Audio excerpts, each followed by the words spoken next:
Fire in the hole, let's cook a brisket. Stay tuned. Hello and welcome to my backyard. What I've got going on for you today is this is a whole packer brisket. It's nothing special. It's not a prime brisket. It's not nothing special about it. It's just a brisket. And what I'm going to do is I'm going to cook this in a Texas style with just pepper and salt for a rub. And I'm going to cook it in the pit barrel hot and fast. Normally a brisket takes about 10 to 13 hours to cook. We're going to try and get this one in 5 or 6 hours. So the first thing we're going to do is get some Lee and Perron's Worcestershire sauce, because that's what I see most of the Texas pitmasters using for their binder. They use Worcestershire sauce. And this is the fat side of the brisket, so I'm not too worried about it. I trimmed it up last night as best I could. We're going to take some kosher salt and rub it down generously with kosher salt. And we get the kosher salt on there. This is just the fat side. I got to do the other side too. But what we're looking for is we want to get that crust, that Texas crust. You know what I'm talking about? If you know anything about briskets, you know we're looking for that Texas crust. So we're going to liberally coat it with kosher salt. And then I've got some black pepper. And that's all that goes on a Texas brisket, salt and pepper. So now we're going to liberally coat it with this nice coarsely ground black pepper. And I'm doing the fat side, and the fat side is going to be cooking down, facing the hot coals. And the other side, I'm going to do the same way, but you get the idea. I'm just going to rub that in, pat that into my brisket, get that all over. I'm going to do the other side the same way. It's going to look just like that. And I'm going to cook this with the fat side down initially, but then when we wrap it, we'll turn it over and cook it with the fat side up. So for now, let's get this in the pit barrel and get it smoking. What do you think? Stay tuned. I got my brisket in the pit barrel. I got some cherry wood generating some smoke. Now normally when you run the pit barrel, you've got these rebars that go in here like that.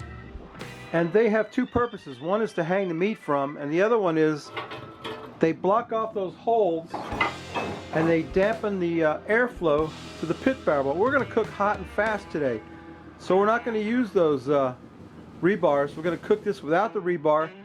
Like I said, we got some cherry wood smoke. I'm going to put the cover on that and get it cooking, and we'll come back when we get an internal temperature in the thickest part of the brisket of 160 degrees. That'll be the stall. And at that point, we'll do the Texas crutch, we'll wrap it, and then we'll cook it the rest of the way. We're going up to 205 degrees today. So there's nothing to do now but wait and let her smoke. So stay tuned.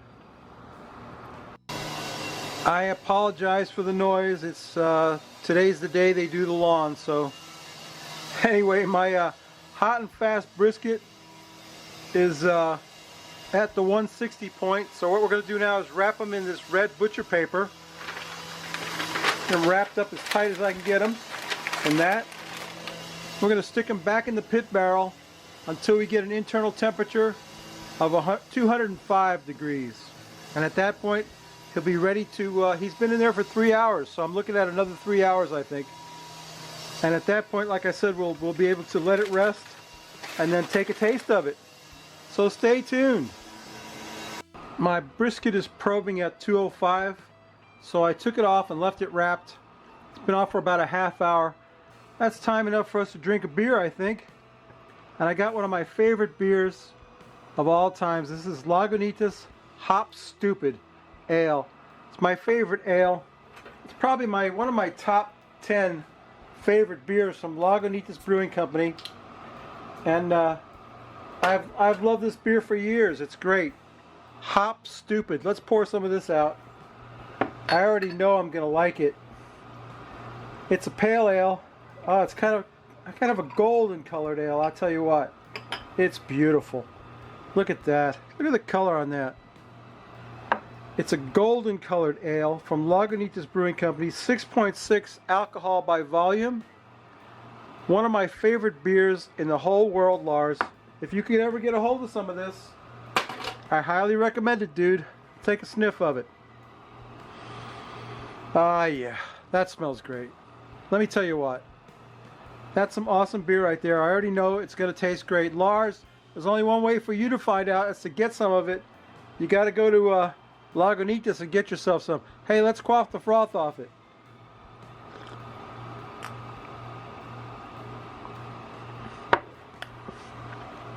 Excellent. Hop Stupid. Now you know what, the name like that, it's got some hops going for it, right? Okay, let's get this brisket over here and cut into it and see if I did any good. I must say, I think I did good on this. Let me get a knife over here. Knife and a fork. We're just going to cut right into the middle of this thing. And let's see what we got. Oh boy. You can hear it squishing.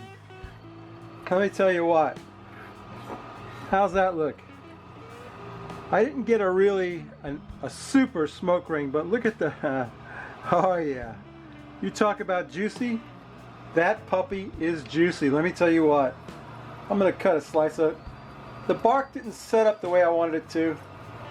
And I didn't get a good smoke ring. But I have to say that when you're talking about brisket, you want to give it the test right here, you know, like this. When you see it like that, you know it's tender. And it does have a bit of a smoke ring if you see that. I don't know if you can see that right there.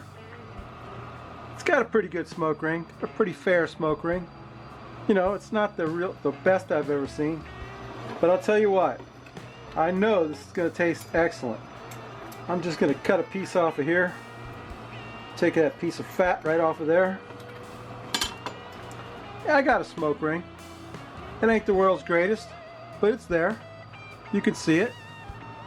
Let's get that in my mouth. Oh.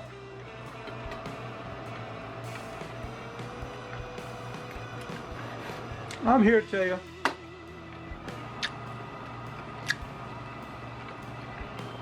That's excellent.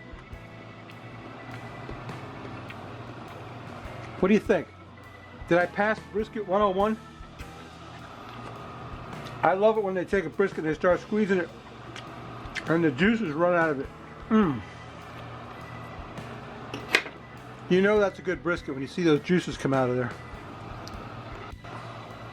So I got a total cook time of about 7 hours on this thing, and it's excellent. For 7 hours, it worked great. You know, I didn't have to wait all day and all night to cook it. Looking great, nice and juicy and delicious. That's definitely worth a try, kids. If you get a chance, get yourself a brisket. Cook it hot and fast, Texas style. Anyway, you know what I always say.